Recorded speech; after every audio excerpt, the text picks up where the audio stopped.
میں آ کے رہتا ہے، اس پر انکار کیسا؟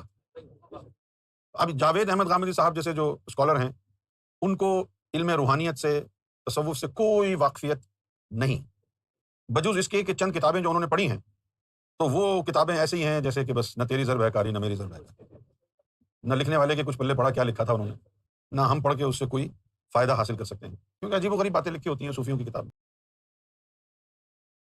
تو بہت شکریہ آپ کے وقت کا۔ آج میں چاہتا ہوں ذرا تفصیلی آپ کا نقطہ نظر جانوں اس موضوع کے اوپر کہ ہمارے ہاں جب عام مسلمان مذہب اسلام کو پڑھنا شروع کرتا ہے، علماء کی لکھی ہوئی کتابوں کا مطالعہ کرتا ہے جس میں انہوں نے دین کو سمجھایا ہے، تو ایک نقطہ نظر جو بہت وضاحت سے سامنے آتا ہے وہ یہ ہے کہ اللہ کا دین قرآن و سنت میں موجود ہے، شریعت کے احکام متعین ہیں، اس کی تفصیلات فقہ کی کتابوں میں ہیں، لیکن اسی دین کے اندر ایک انسٹیٹیوشن ہے، ایک مرتبہ ہے، ایک مقام ہے جو اولیاء اللہ کو حاصل ہوتا ہے۔ کچھ ایسے لوگ ہیں جو بہت ریاضت عبادت میں گزرتے ہیں اور خشوع تذلل اور اطاعت کے نتیجے میں وہ اللہ کے دوست بن جاتے ہیں، اللہ کے قریب ہو جاتے ہیں، تو ان کو ایک خاص مقام اور مرتبہ اللہ کے حاصل ہوتا ہے۔ ہم دیکھتے ہیں برصغیر میں بالخصوص پوری ایک روایت ہے ان اولیاء اللہ کی، اور بتایا جاتا ہے کہ ولایت ایک مقام ہے جو کچھ لوگوں کو حاصل ہوتا ہے، اور پھر اس میں بھی درجات ہیں، اور یہ وہ لوگ ہیں جو اللہ کے اتنے قریب ہیں کہ لوگوں کی سفارش بھی کر سکتے ہیں، لوگوں کے معاملے میں لوگوں کے حال احوال یہ بھی جان سکتے ہیں۔ کہا جاتا ہے نگاہ ولی میں وہ تاثیر دیکھی، بدلتی ہزاروں کی تقدیر دیکھی۔ سوال یہ ہے کہ اللہ کی جو کتاب ہے، دین کا جو سورس ہے قرآن مجید، بہت کیٹیگوریکلی میں آپ سے پوچھنا چاہتا ہوں کہ اس کے اندر یہ ولی اور ولایت کا کوئی تصور، کوئی انسٹیٹیوشن، اس کی کوئی فکری بنیاد کیا آپ کے 40-50 سال کے اللہ کی کتاب کے مطالعے میں سامنے آ سکی ہے؟ میں نے تو یہ جو تصور آپ نے بیان کیا ہے اسی میں آنکھ کھولی تھی۔ اپنے والد سے جو سب سے پہلے دین کی باتیں سنی وہ اولیاء کے حوالے سے سنی۔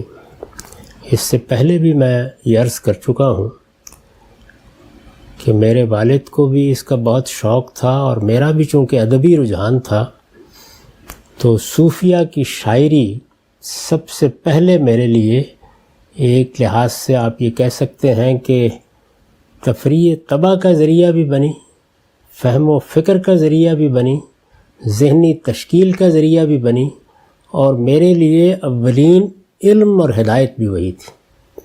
میں نے اپنی زندگی یہاں سے شروع کی تھی۔ اس کے بعد بھی بہت اشتغال رہا۔ مجھے بڑی اچھی طرح یاد ہے کہ شیخ عطار کی تذکرۃ الاولیاء میں اسکول کے زمانے میں اسی شوق سے پڑھتا اور والد کو پڑھ کے سناتا تھا جیسے اب برسوں سے قرآن کے ساتھ تعلق ہے۔ وہ جو واقعات اس میں بیان ہوتے ہیں، جس طرح کی چیزیں اس میں نمایاں کی جاتی ہیں، وہ گویا شب و روز کی چیزیں تھیں۔ میری ابتدائی تعلیم بھی جب ہوئی، اور خاص طور پر دینی علوم کی تعلیم، عربی کی، فارسی کی، تو اس میں ہمارے گھر سے کوئی چند گھر چھوڑ کر وہ مدرسہ تھا جو مولانا ابو طاہر محمد نقشبند صاحب نے قائم کر رکھا ہوا تھا، بریلوی مدرسہ فکر کے، وہ ہمارے علاقے میں بڑے علماء میں سے تھے۔ انہی کے پیچھے سب سے پہلے جمعے پڑھے، انہی کی تقریریں سنی، یعنی جو دین کا تعارف پہلے ہوا، اور آپ جانتے ہیں کہ بچپن کی محبت غیر معمولی ہوتی ہے، وہ اسی نقطہ نظر سے ہوا۔ تو اس کے ساتھ کوئی میں اناد لے کے پیدا نہیں ہوا، لیکن مختصر کر رہا ہوں بات کو، جب شعور کی عمر کو پہنچنے کے بعد وہ وقت آیا کہ قرآن مجید سے تعارف ہوا، اور یہ بات معلوم ہوئی کہ دین میں یہی کتاب فیصلہ کن ہے۔ یعنی مجھے اپنا کوئی فلسفہ بیان کرنا ہے، میں اپنا کوئی ما بعد طبیعت کا تصور قائم کرنا چاہتا ہوں، میں ارسطو افلاطون کی طرح کوئی دنیا بنانا چاہتا ہوں، تو وہ ایک الگ چیز ہے۔ مجھ کو حق حاصل ہے کہ میں سائنس میں تحقیقات کروں، میں ذروں کا دل چیر کے دیکھوں، لیکن اگر میں دین کے بارے میں بات کر رہا ہوں تو یہ طے ہونا چاہیے نا کہ اس میں قرآن کی کیا حیثیت ہے۔ تو جب قرآن مجید کو اس زاویہ نظر سے پڑھا، اور میں آپ سے پوری سچائی سے عرض کرتا ہوں کہ اس زاویہ نظر سے پڑھنے کی ابتدا اس وقت ہوئی جب میرے جلیل القدر استاذ امام امین احسن اصلاحی سے 1973 میں 73 میں میری پہلی ملاقات ہوئی۔ 15 دن تک ان سے استفادے کے بعد جب میں نے فیصلہ کیا کہ میں اب قرآن کے لیے خاص ہو جاؤں گا، تو یہ پہلی مرتبہ مجھ پر واضح ہوا کہ قرآن کی دین میں حیثیت کیا ہے، یعنی وہ حیثیت جو اللہ تعالیٰ نے خود اس کو دی ہے۔ آپ کے پاس دو راستے ہیں نا، آپ اپنے طور پر کوئی دین بنانا چاہتے ہیں، آپ کوئی فلسفہ ایجاد کرنا چاہتے ہیں، تو دیانتداری کا تقاضا یہ ہے کہ اس کو اپنے فلسفے اور اپنے ایجاد کردہ دین کی حیثیت سے پیش کیجیے۔ محمد الرسول اللہ صلی اللہ علیہ وسلم جو دین ہمیں دے کر گئے ہیں، اس کی بنیاد اللہ کی کتاب قرآن ہے، اور قرآن مجید نے اپنے بارے میں یہ بالکل واضح کر دیا ہے کہ دین سے متعلق حتمی حجت صرف اسی کو حاصل ہے۔ قرآن مجید کا یہ پہلو ہے جس کو ہمارے ہاں بہت کم لوگوں نے سمجھا یا جانا، وہ مذہبی چیزوں میں سے یا مذہبی کتابوں میں سے ایک کتاب کے طور پر اس کو دیکھتے ہیں۔ یعنی زبور بھی اللہ کی کتاب تھی، تورات بھی اللہ کی کتاب تھی، لیکن اس وقت قرآن مجید کی یہ حیثیت ہے کہ وہ دین کے تمام معاملات میں اللہ کی اتاری ہوئی میزان ہے۔ اللہ الذی انزل الکتاب والمیزان، یہ قرآن کے اپنے الفاظ ہیں۔ اللہ نے یہ کتاب نہیں اتاری، ایک ترازو اتار دی ہے، ایک کسوٹی اتار دی ہے، ایک میزان اتار دی ہے۔ کیوں اتاری ہے؟ لیقوم الناس بالقسط، تاکہ لوگ دین کے معاملے میں کسی غلطی میں نہ پڑیں، کوئی انحراف نہ اختیار کریں، ٹھیک انصاف پر قائم ہو جائے، صحیح بات پر قائم ہو جائے۔ اسی طرح یہ بیان فرمایا سورہ بقرہ میں کہ لوگوں کے مابین دین کے بارے میں، دین کو سمجھنے میں، دین کی تعبیر میں، دینی تصورات کی تعین میں اختلافات ہوئے تو ہم نے پیغمبروں کا سلسلہ جاری کیا۔ یعنی سیدنا آدم علیہ السلام کو جو حیثیت دی گئی تھی کہ اللہ کی وحی ان پر آئی، دین انہیں بتا دیا گیا، یہ کافی تھا۔ یعنی انسانوں کے لیے ایک روایت بن گئی تھی۔ انسان کی فطرت میں جو دین ودیت کیا گیا ہے اور پیغمبری کو جو ضرورت ہے وہ آدم علیہ السلام کو دی جانے والی ہدایت کے بعد پوری ہو گئی تھی۔ لوگ اگر اختلاف نہ کرتے تو کوئی ضرورت نہیں تھی۔ تو فرمایا کہ کان الناس امۃ واحدہ، لوگ اس دین پر قائم رہے جو سیدنا آدم علیہ السلام کے ذریعے سے انہیں ملا، یعنی انسانی فطرت اور نبوت دونوں کے امتزاج سے جو حقیقت ان کو دی گئی اسی پر قائم رہے لمبے عرصے تک۔ کان الناس امۃ واحدہ، اس کے بعد فرمایا کہ اختلافات ہوئے، اور جب اختلافات ہوئے تو فرمایا اس کے بعد ہم نے نبیوں کا سلسلہ جاری کیا۔ اس میں پھر بتایا کہ نبی کیا کرنے آتے تھے، اور ان کے ساتھ انزل معہم الکتاب، ان کے ساتھ کتاب نازل کی۔ کتاب کس لیے نازل کی؟ لیحکم بین الناس فی مختلفوا فی، تاکہ دین کے معاملے میں جو اختلافات کیے جا رہے ہیں ان کا فیصلہ سنا دیں۔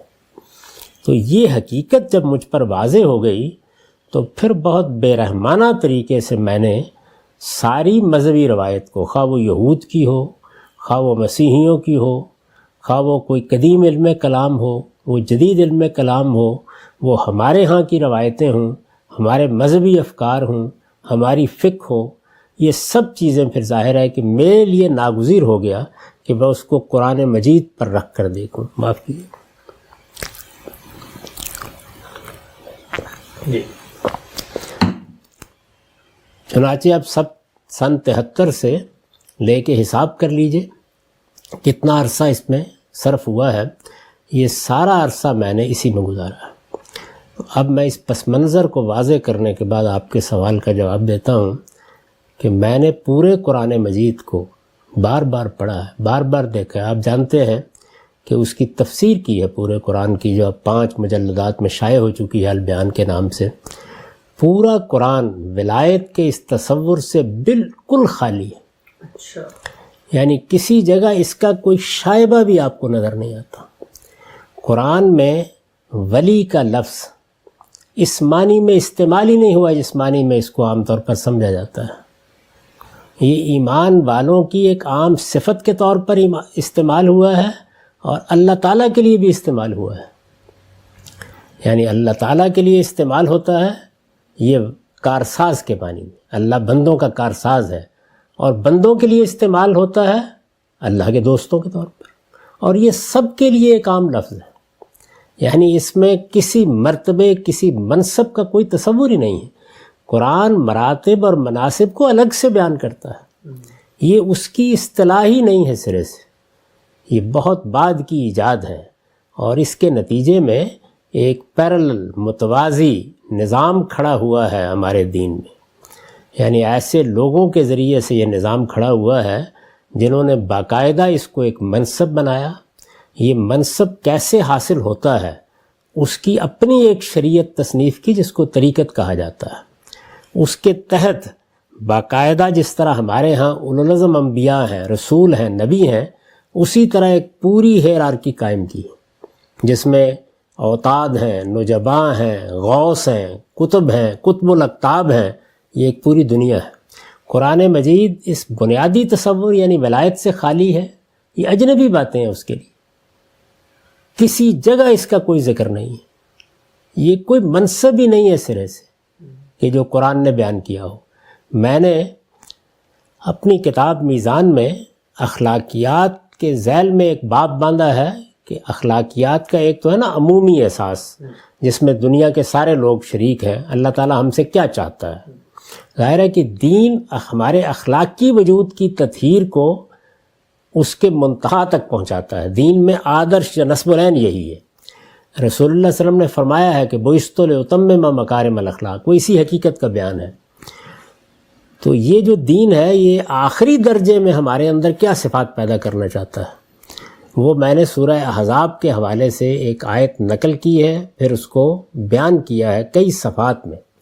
ان ساری صفات کو آپ پڑھ لیں، کوئی شائبہ بھی آپ کو اس کا نظر نہیں آئے گا۔ وہ کمال ہے، آخری درجے کا جو کمال قرآن نے بیان کیا ہے، اس میں کیا صفات ہونی چاہیے، وہ سب وہ چیزیں ہیں جس میں نہ کوئی مراقبے ہیں، نہ کوئی چلے ہیں، نہ کوئی ریاستیں ہیں، نہ کوئی روحانی مکاشفات ہے، کوئی چیز نہیں ہے، وہ عمل کا اظہار ہے۔ اسلام میں ہوتا ہے، ایمان میں ہوتا ہے، روزے میں ہوتا ہے، اللہ تعالیٰ کے ساتھ ہمارے تعلق میں ہوتا ہے، اخلاقی حدود کی پاسداری میں ہوتا ہے، اس کو آپ نکال کے پڑھ سکتے ہیں۔ اور اس کے ساتھ جو اللہ تعالیٰ نے بشارتیں دی ہیں، وہ جہاں جہاں قرآن مجید میں آپ دیکھیں گے یہ بالکل واضح ہو جائے گا کہ وہ آخرت سے متعلق ہے۔ مثلا بڑی مشہور آیت ہے کہ اللہ کے دوستوں کو کوئی حزن کوئی غم نہیں ہوگا۔ کہاں نہیں ہوگا؟ ہر جگہ نکال کے دیکھیے، قیامت میں۔ اس دنیا میں تو اللہ کے پیغمبر اور رسول بھی غم زدہ ہوئے ہیں، خوف میں رہے ہیں۔ قرآن مجید نے بتایا ہے کہ کس کس نوعیت کی بات رہی ہے۔ صحابہ کرام کے بارے میں یہ کہا ہے کہ یہ تکلیفیں، یہ مصیبتیں، اس طرح کے غم، یہ سب ان کے امتحان کے لیے ان پر آئے۔ باقاعدہ بیان کیا اس بات کو۔ جو اللہ تعالیٰ نے یہ فرمایا کہ لا خوف علیہم ولا ہم یحزنون، یہ جنت کی تعبیر ہے کہ جس وقت تم میری بارگاہ میں حاضر ہوگے تو یہ سارے غم ختم ہو جائیں گے اور یہ سارے اندیشے ختم ہو جائیں گے۔ ان چیزوں کو اٹھا اٹھا کر دنیا میں لایا گیا۔ قرآن مجید کو آپ پڑھیں تو وہ بالکل واضح تصویر اس کی بیان کر دیتا ہے۔ تو وہ صفات ہیں جو بیان ہوئی ہیں۔ اس کے بعد یہ بات کہ اللہ کا قرب حاصل ہو، فرمایا کہ اس کا ظہور بھی قیامت میں ہوگا۔ اولئک المقربون، یہ قیامت میں یہاں کے اعمال کے نتیجے میں سابقون کو ملنے والا درجہ ہے، وہاں ملے گا۔ یعنی یہاں کوئی خدا کے تخت کے ساتھ نہیں بیٹھا ہوا، اس دنیا میں بڑے ہوں یا چھوٹے، عارف ہوں یا عامی، سب سے جس چیز کا تقاضا ہے وہ ایمان بالغیب ہے۔ ایمان بالغیب کا مطلب اندھا ایمان نہیں ہوتا، یعنی عقل کی بنیاد پر ماننا، بن دیکھے ماننا۔ ایمان بالغیب میں بے ظرفیت کی ہے، غیب میں رہتے ہوئے ماننا۔ یہاں شہود جس کو کہتے ہیں نا کہ صدیقین کو مشاہدہ ہو جاتا ہے، حقائق کھل جاتے ہیں، روحانی مراتب ہو جاتے ہیں، یہ قرآن کے پورے فلسفے کے خلاف ہے۔ قرآن مجید نے اپنی ساری دعوت کی بنیاد ایمان بالغیب پر رکھی ہے۔ اور یہ بات کہ اس دنیا میں جو ہم نیکی کرتے ہیں، خیر کرتے ہیں، اس کے بھی اگر کوئی مراتب کے نام قرآن نے دیے ہیں تو وہ کیا ہیں؟ وہ یہ نہیں ہے جو لوگ بیان کرتے ہیں، نہ غوث، نہ کتب، نہ داتا، نہ غریب نواز، نہ روحانیت کے مراتب پانے والے، یہ سب چیزیں قرآن مجید کے لیے بالکل اجنبی ہیں۔ آپ دیکھیے اس نے کیا کہا، اولئک، آپ پہلے سورہ فاتحہ کو دیکھیں، وہاں پر آپ دعا کرتے ہیں، کیا دعا کرتے ہیں کہ پروردگار اہدنا الصراط المستقیم، ہمیں سیدھی راہ کی ہدایت بخش، صراط الذین انعمت علیہم، کن کی راہ، جن پر تیرا انعام ہوا، اس کو آگے بیان کیا ہے۔ اولئک مع الذین انعم اللہ علیہم، اللہ تعالیٰ نے جن پر انعام کیا، میرے بندے کیا کریں، مراقبہ کریں، ریاضت کریں، رہبانیت اختیار کریں، تپسیا کریں، کہیں جا کر بیٹھیں، دھنی رمائیں، دنیا چھوڑیں، کچھ نہیں کہا، من یطع اللہ و رسولہ، اللہ اور اللہ کے رسول کی اطاعت کریں اپنی زندگی میں، ان کا حکم مانیں۔ اس میں بھی دیکھیے حکم مانے کے الفاظ استعمال کیے ہیں، یعنی اللہ کی ہدایت، اللہ کے پیغمبر کی ہدایت کے سامنے سر تسلیم خم کر دینا، اسی کو اسلام کہتے ہیں۔ یہ بیان کر کے کہا کہ جو لوگ یہ کریں گے وہ قیامت میں کن کے ساتھ اٹھیں گے، اولئک مع الذین انعم اللہ علیہم، وہی انعما جو وہاں انعمتا استعمال کیا، جن پر اللہ نے انعام کیا، یعنی اللہ کی نعمت جو انسان کو ملتی ہے اس کے نتیجے میں وہ مرتبے کیا ہیں جو ملتے ہیں، وہ غوث ہیں، وہ قطب ہیں، وہ اوتاد ہیں، وہ ابدال ہیں۔ قرآن خالی ہے ان سب چیزوں سے۔ وہ کہتا ہے وہ مرتبے کیا ہیں، وہ کیا ہیں، وہ ایک نبی تھے، مع نبیین۔ دوسرے کون ہیں؟ صدیقین، یعنی نبیوں کی تصدیق کرنے والے، اپنے علم و عمل میں صداقت سے زندگی بسر کرنے والے۔ اور اس کا ظہور صحابہ کرام کی جماعت میں کیسے ہوا کہ سب صدیقین ہیں اور سیدنا ابو بکر الصدیق ہے۔ دیکھیے وہی لفظ استعمال کیا ہے۔ دوسرے کیا؟ شہداء، یعنی اللہ کے دین کی گواہی دینے والے، اپنی زندگی سے گواہی دینا، اپنے علم سے گواہی دینا، اپنے عمل سے گواہی دینا، اور یہاں تک کہ اگر جان دینی پڑ جائے تو جان دے کے گواہی دینا۔ تو یہ منصب بیان کیا۔ اور تیسرا کیا ہے؟ نبیوں کے بعد اگر کہیں تو چوتھا، اور ان کے بغیر کہیں تو تیسرا صالحین، نیک لوگ، عمل صالح کرنے والے۔ تو قرآن مجید کی تعبیریں یہ ہیں، وہ ان چیزوں سے واقف ہی نہیں ہیں۔ یعنی جب آپ ان سب تصورات کو لے کر قرآن کی بارگاہ میں جاتے ہیں تو ان سب چیزوں کو بالکل اگل کر پھینک دیتا ہے۔ یہ ہمارے ہاں جو دیکھیے رہبانیت پر تبصرہ کیا ہے، یہ فرمایا ہے کہ وَرَهْبَانِيَةً ابْتَدَعُوهَا، یہ رہبانیت ایک بدعت ہے جو لوگوں نے ایجاد کی، مَا كَتَبْنَاهَا عَلَيْهِمْ، ہم نے کبھی یہ لوگوں پر فرض نہیں کی تھی، ہم نے تو لوگوں سے صرف ایک بات کا تقاضا کیا تھا، إِلَّا ابْتِغَاءَ رِضْوَانِ اللَّهِ، کہ وہ اللہ کی خوشنودی چاہتے ہوئے اچھا عمل کریں، اپنی زندگی اللہ کو راضی کرنے کے جذبے کے ساتھ بسر کریں۔ واضح کر دیا بالکل، اور یہ کہا کہ یہ ہمارا دین نہیں ہے، نہ اس دین میں اس طرح کے کوئی تصورات ہیں۔ ایک ایک چیز کو اگر آپ دیکھتے چلے جائیں تو قرآن اس کی نفی کر رہا ہے، اور یہ بتا رہا ہے کہ یہ سب چیزیں جتنی ہیں یہ ایجاد بندہ ہیں، طبعزاد افسانے ہیں، لوگوں نے اختیار کر لیے ہیں۔ اللہ کے دین میں مراتب اگر کسی کے بیان کرنے ہوں تو کہیے کہ صدیق ہے، کہیے کہ شہید ہے، کہیے کہ صالح ہے۔ یہی الفاظ ہیں جو قرآن نے اختیار کیے ہیں۔ الفاظ معمولی چیز نہیں ہوتے، الفاظ میں جب آپ تبدیلی کرتے ہیں یا اصطلاح میں تبدیلی کرتے ہیں آپ پورے تصور کو تبدیل کر دیتے ہیں۔ تو یہ ولایت کا انسٹیٹیوشن جس میں پھر ختم ولایت کا منصب بھی پیدا ہو گیا، جیسے ختم نبوت ہے،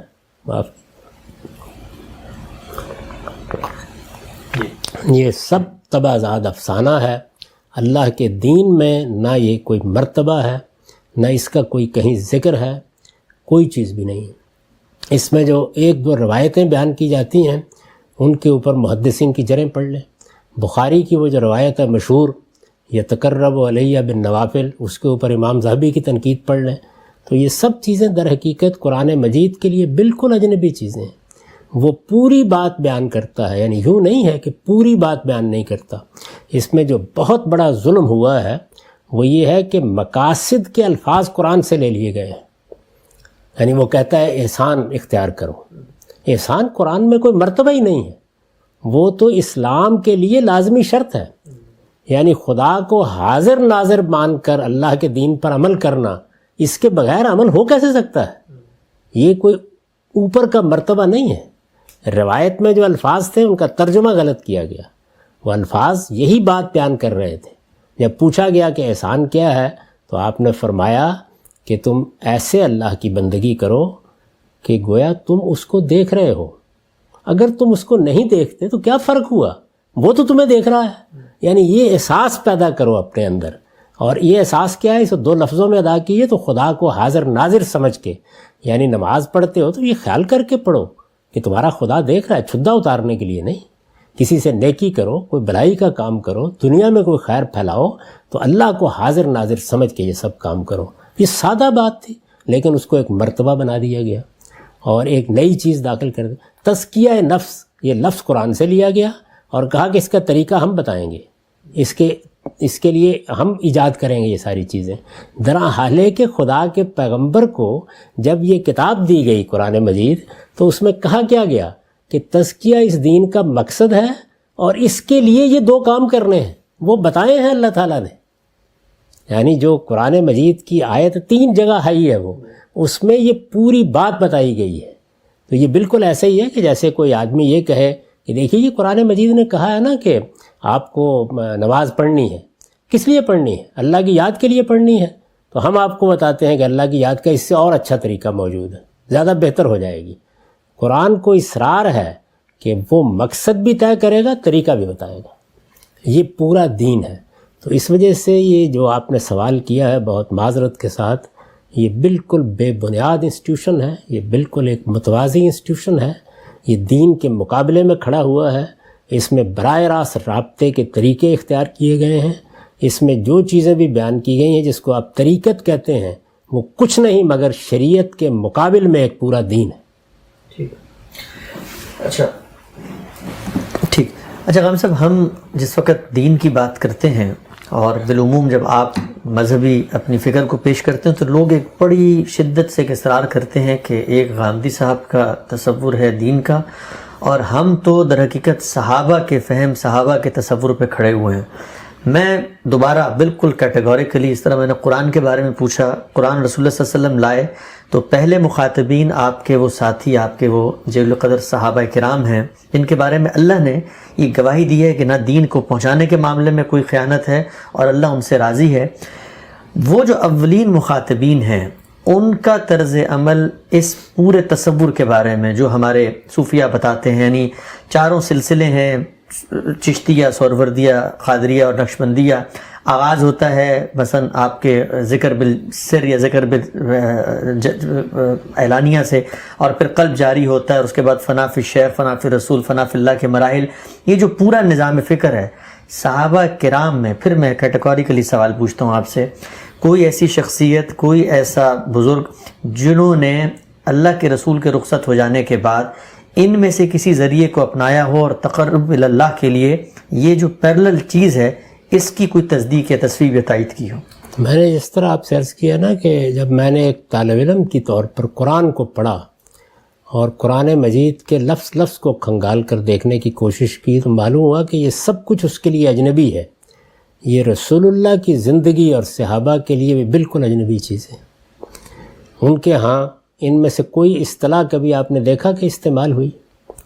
کوئی حدیث کے ذخیرے میں، کوئی آثار صحابہ کے ذخیرے میں کبھی یہ اصطلاحات استعمال کی گئیں؟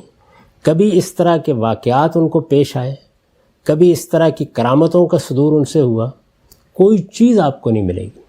وہی تصور جو قرآن نے دیا ہے وہ اس کا بہترین نمونہ تھے، اور ان کے حق میں قرآن کی شہادت ہے کہ کنتم خیر امتن، وہ بہترین گروہ تھا جس کو اللہ تعالیٰ نے دین کی شہادت کے لیے دنیا کے لیے مبعوث کیا. یہ بہت بڑا اعزاز ہے جو قرآن مجید نے ان کے لیے بیان کیا ہے.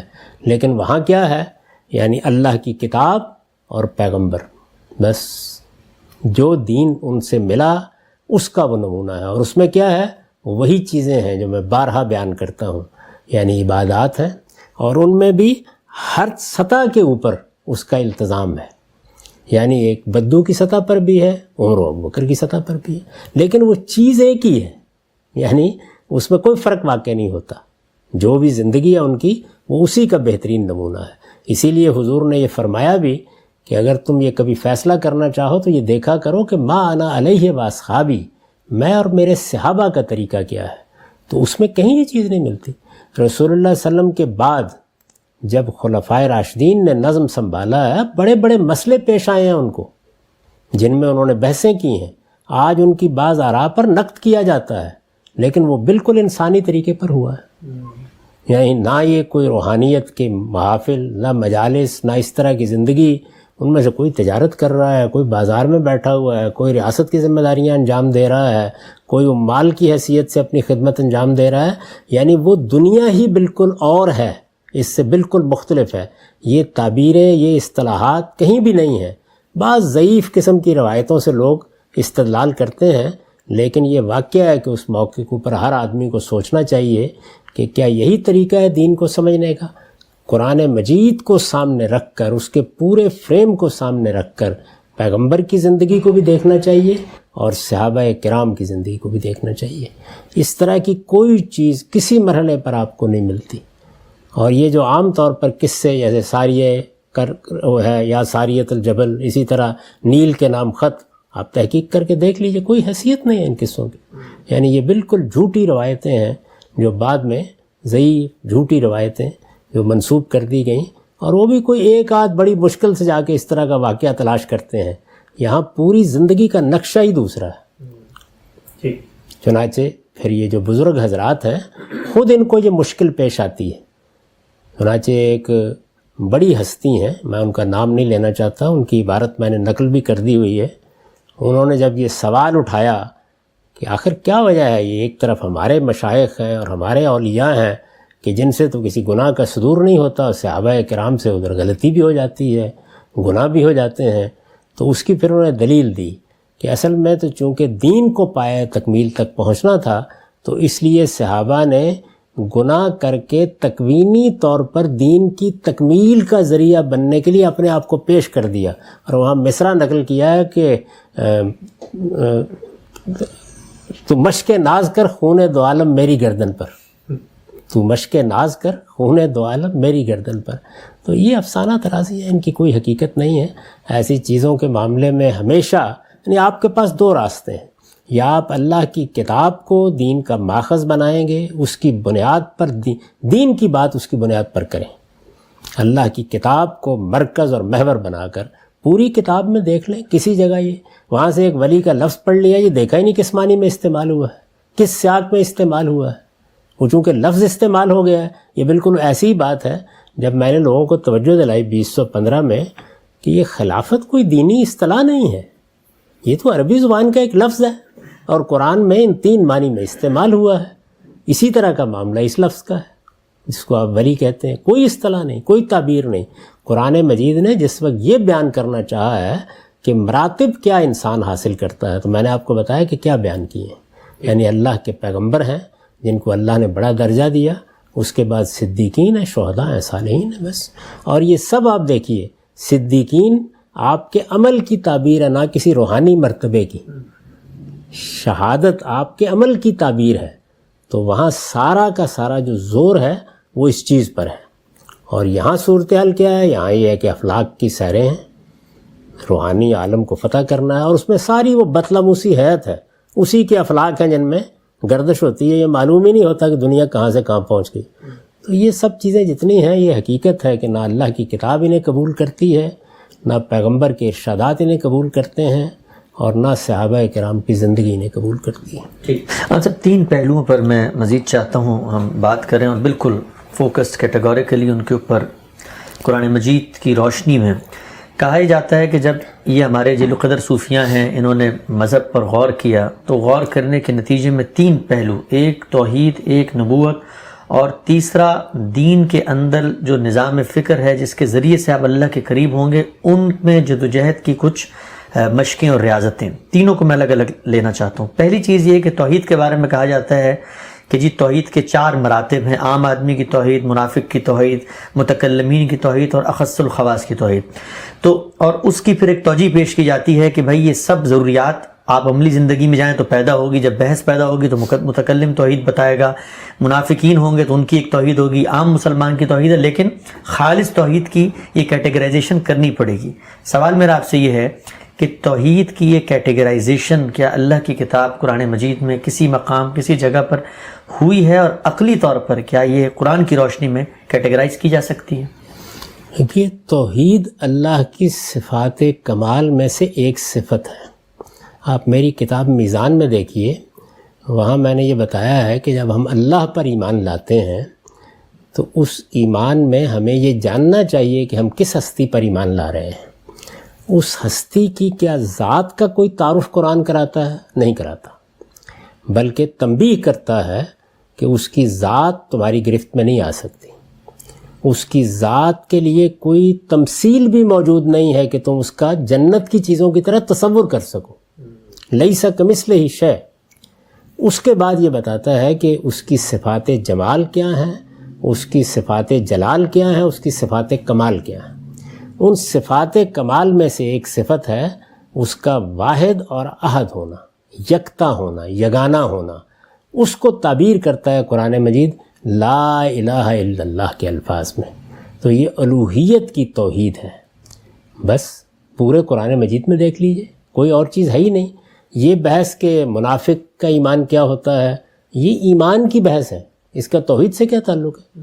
یعنی جب میں نے اللہ کے دین کو مانا تو اگر میں نے دھوکہ دینے کے لیے مانا ہے تو یہ منافق کا ایمان ہوگا، اگر میں نے دل کی گہرائیوں سے اس حقیقت کو سمجھ کر مانا ہے تو یہ ایک سچے صاحب ایمان کا ایمان ہوگا۔ یہ بحث اگر کرنی ہے تو وہاں کریں، اس کا اس صفت سے کیا تعلق ہے؟ تو اس وجہ سے یہ توحید کیا ہے وہ قرآن مجید نے بالکل واضح کر دیا۔ اللہ کے سوا کسی کو الہ نہیں مانا جائے گا، اور پھر منفی طور پر بتا دیا ہے کہ شرک کیا ہوتا ہے، یعنی اللہ کی ذات میں سے کسی کو قرار دینا، اللہ کو کسی ذات میں سے قرار دینا، اللہ تعالیٰ کے لیے خلق کو تنہا ماننا، یہ توحید کا تقاضا ہے، اور امر کو بھی، لہذا خلق و امر میں کسی کو شریک کرنا، الا لہ الخلق والامر۔ تو شرک کو منفی طور پر بتا دیا، اور توحید کیا؟ اللہ کی صفات کمال میں سے ایک صفت ہے، وہ یکتا اور یگانہ ہے، احد ہے، ذات بے ہمتا ہے۔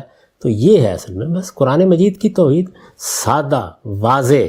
اس میں یہ جتنی باتیں بھی بیان کی جاتی ہیں یہ توحید وجودی ہے، اور اللہ کے سوا کوئی مقصود نہیں رہنا چاہیے، قرآن اس سے بالکل خالی ہے، یہ اس کی بحث ہی نہیں ہے۔ اللہ پر ایمان کے تقاضے کیا ہیں، یہ بحث ہی بالکل الگ ہے۔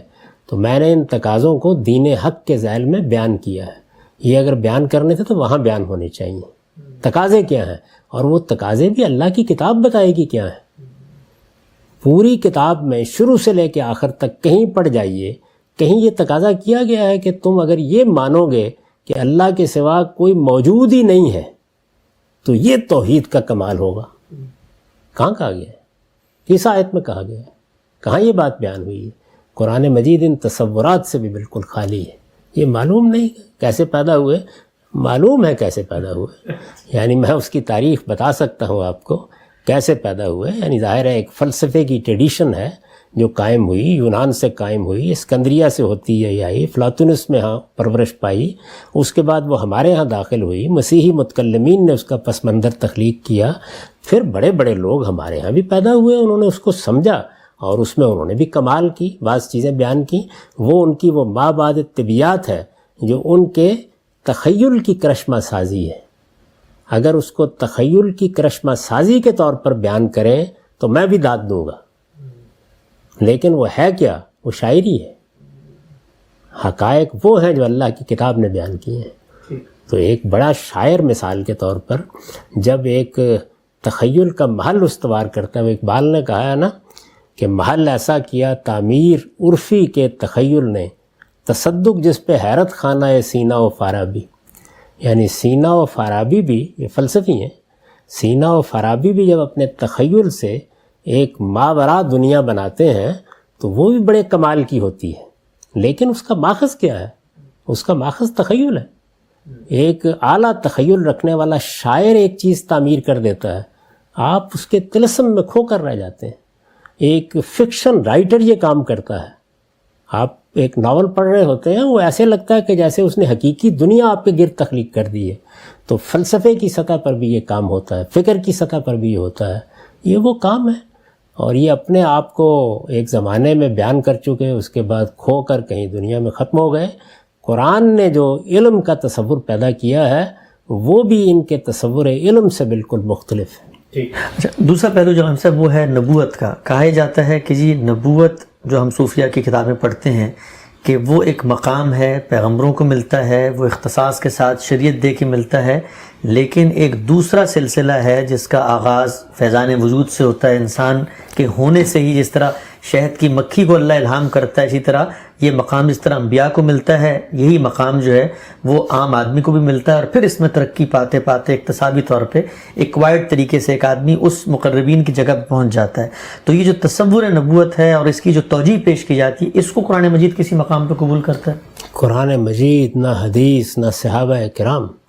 خود سوچیں کہ یہ جو نبوت عامہ کی تعبیر اختیار کی گئی ہے، یعنی یہ کیوں ضرورت پیش آئی، کیا وجہ ہے؟ وہ تو بڑی سادہ بات تھی جو قرآن میں بیان ہوئی ہے کہ ایک جبلی وحی ہوتی ہے، وہ لفظ کا استعمال ہے، یعنی وحی یا اللہ کی طرف سے رہنمائی یہ جبلی حیثیت سے بھی ہوتی ہے، اضطراری طور پر بھی ہوتی ہے۔ یعنی یہ جو ہمارے لیے اللہ تعالیٰ نے علم کے راستے کھولے ہوئے ہیں، وہ مسیحی ہوں، وہ ہندو ہوں، کوئی ہوں، جس وقت انسان اس دنیا پر غور کرتا ہے تو آپ دیکھیں کہ سائنسدانوں کو بھی بعض اوقات ایک چیز سوجھ جاتی ہے۔ اس طرح کا مکاشفہ وہ مجھے 10 مرتبہ ہوا ہو، وہ کیا ہوتا ہے؟ یعنی آپ کسی چیز پر غور کر رہے ہیں، سمجھنے کی کوشش کر رہے ہیں، اچانک معلوم ہوتا ہے کہ چیز آپ پر واضح ہو گئی۔ ہوتا ہے اس دنیا میں۔ اس کا کیا تعلق ہے اس سے؟ جو وہی زیر بحث ہے پیغمبروں کی وحی یا الہام پیغمبروں کا زیر بحث ہے، وہ اللہ کا کلام ہے، مخاطبہ الہی ہے۔ مخاطبہ الہی کی کوئی دوسری صورت اس دنیا میں موجود ہی نہیں، وہ کبھی اکتسابی نہیں ہوتا، یعنی اس کا اکتساب کیا ہی نہیں جا سکتا۔ یوں نہیں ہے کہ آپ جد و جہد کریں گے اور اس کے نتیجے میں اللہ تعالیٰ آپ کو اس مرتبے پر فائز کر دیں گے۔ یہ منزل ہی نہیں ہے جو قرآن نے دکھائی ہے۔ نبوت محبت ربانی ہے، وہ اس طرح ملتی ہے جس طرح کہ سیدنا موسیٰ کا واقعہ قرآن نے بیان کیا ہے۔ یعنی سردی کا موسم ہے، رات کا وقت ہے، کوئی خواب و خیال میں بھی نہیں ہے، اچانک آواز آتی ہے اور کہا جاتا ہے یہ ذمہ داری دے دی گئی ہے۔ رسالت مآب صلی اللہ علیہ وسلم کے ساتھ بھی بالکل ایسے ہی ہوا ہے۔ تو یہ نبوت جو ہے وہ اللہ کی طرف سے دیے جانے والا ایک منصب ہے، یہ کوئی جد و جہد کر کے، اتباع کر کے، پیروی کر کے حاصل کرنے کی چیز نہیں ہے۔ یہ قرآن کے لیے بالکل اجنبی چیز ہے، یہ کہ ایک تابع کی حیثیت سے آپ کو نبوت ملے، امتی کی حیثیت سے نبوت ملے۔ کیا چیز ہوتی ہے؟ نبوت کا ایک ہی منصب ہے، فرق صرف یہ ہے کہ بعض نبیوں کو نبی کی حیثیت سے بھیجا جاتا ہے اور بعض کو رسالت کا منصب دیا جاتا ہے۔ تو وہاں رسول اور نبی یعنی دونوں کے اندر اللہ کا مخاطبہ ہوتا ہے، اللہ کی وحی ہوتی ہے، وہ وہی کلام ہے اللہ تعالیٰ کا۔ جو شہد کی مکھی کو وحی ہوتی ہے یا اضطراری طور پر انسان کو ہدایت ملتی ہے، جس کو بیان کیا ہدینہ السبیل، جس کو بیان کیا ہدینہ النجدین، وہ کوئی محسوس کلام نہیں ہوتا اللہ تعالیٰ کا، وہ امر الہی ہے جو نازل ہوتا ہے، اور اس کو بیان کیا قدر فہدا۔ اللہ تعالیٰ ایک اندازہ مقرر کرتے ہیں، پھر انسان کو اس کی ہدایت پہ ڈال دیتے ہیں۔ اس میں بھی اللہ تعالیٰ کی طرف سے رہنمائی ہوتی رہتی ہے، لیکن وہ غیر محسوس ہوتی ہے۔ اور اگر کسی موقع پر کوئی خواب یا رویا دکھایا جاتا ہے تو اس کی نوعیت بھی ہوتی ہے کہ وہ تعبیر کا محتاج ہوتا ہے، اس میں کوئی براہ راست بات نہیں کی جاتی۔ پیغمبروں کے رویا کا معاملہ بھی یہی ہوتا ہے۔ تو اس وجہ سے یہی ہے اللہ تعالیٰ نے جو قرآن نے ہمارے سامنے تصویر رکھی ہے، وہ یہی تصویر ہے۔ اب آدمی کو فیصلہ کرنا ہوتا ہے کہ وہ اللہ کی کتاب سے دین حاصل کرے گا، تو بڑی سادہ بات ہے، اور وہ یہ کہ جو تصور بھی آپ نے قائم کیا ہے، آپ بتائیے اللہ نے اس کو کہاں بیان کیا ہے؟ تو یہ نبوت عامہ، یہ ولایت، یہ قرآن مجید میں کس جگہ بیان ہوئی؟ قرآن مجید من البدایہ الی النہایہ، الحمد سے ناس تک ان تصورات سے بالکل خالی ہے۔ وہاں نبوت کی ایک ہی صورت ہے، اللہ کی مخاطبت، اس منصب پر فائز کرنا، اسی کے لیے وحی آتی ہے، اور پیغمبروں کا یہ سلسلہ محمد الرسول اللہ صلی اللہ علیہ وسلم پر ختم کر کے مہر لگا دی گئی۔ آخری سوال ہم سب بالکل وہ یہ کہ ایک عام آدمی آپ کا یہ پوری بات جو قرآن اور سنت پر مشتمل ہے، صحابہ کرام کی زندگی کا نمونہ بالکل واضح ہے کہ دین کیا ہے اور اس کے متوازی ایک دوسرا نظام فکر، ایک عام آدمی یہ سوال کرتا ہے کہ بالکل سمجھ میں آتی ہے بات، ٹھیک ہو گیا، لیکن پھر کیا وجہ ہے کہ اس راہ پہ جو لوگ چلتے ہیں ان سے پھر کرامات کا ظہور، آسمانوں کی سیر، غیب کے احوال، یہ صلاحیتیں بھی ان کو مل جاتی ہیں، کتابوں میں بھی لکھا ہے، اور جب ان سے کہا جاتا ہے تو کہتے ہیں آؤ تمہیں بھی ہم دکھا دیتے ہیں، سیر کروا دیتے ہیں، تو وہ یہ سمجھنا اس کو یہ اضطراب پیدا ہوتا ہے کہ اگر یہ ایک غلط طریقہ ہے، دین میں نہیں بیان ہوا، تو پھر اس میں یہ کامیاب کیسے ہو جاتا ہے، اس میں لوگوں کو یہ مراتب حاصل کیسے ہو جاتے ہیں؟ اللہ تعالیٰ کی اس کائنات پر غور کرنے کے نتیجے میں آئنسٹائن نے کیا کچھ کر ڈالا، نیوٹن نے کیا کچھ کر ڈالا، موجودہ دنیا میں کیا کیا گیا ہے، تو آپ کے نفس کے اندر بھی ایک دنیا ہے، اگر آپ اس سے رابطے کی مہارت پیدا کر لیں تو آپ بھی بڑے بڑے کمالات دکھا سکتے ہیں۔ اس کا دین سے کیا تعلق؟ وہ ایک بدھ لاما بھی دکھا دے گا، وہ ایک ہندو یوگی بھی دکھا دے گا، وہ ایک عیسائی متکلم بھی دکھا دے گا۔ آپ کے پاس وقت ہو تو میں آپ کو ان سب کی داستانیں سنا دیتا ہوں، یعنی ان کی تذکرۃ الاولیاء ہم سے بھی بڑی ہے اور صدیوں پر محیط ہے۔ تو اس سب کچھ کا کوئی تعلق اللہ تعالیٰ کی طرف سے کسی بات سے نہیں۔ اللہ تعالیٰ کی بات وہی ہے جو اللہ کی کتاب نے بیان کر دی ہے، جو محمد الرسول اللہ نے بیان کر دی ہے، جو صحابہ کی زندگی میں نمایاں ہو گئی ہے۔ دین جاننا ہے تو بس اس سے آگے کچھ نہیں۔ اپنا کوئی فلسفہ بنانا ہے تو اپنے فلسفے کے طور پر پیش کیجئے۔ ہم ہیگل اور کانٹ کو بھی پڑھتے ہیں، دیکارت کو بھی پڑھتے ہیں، آپ کو بھی پڑھ لیں گے، سن لیں گے، لیکن یہ کہ اس کو دین کے نام پر پیش کریں گے تو پوسٹ مارٹم کر دیا جائے گا اس کا۔ ٹھیک، ہم سب بہت بہت شکریہ آپ کے وقت کا یہاں نشست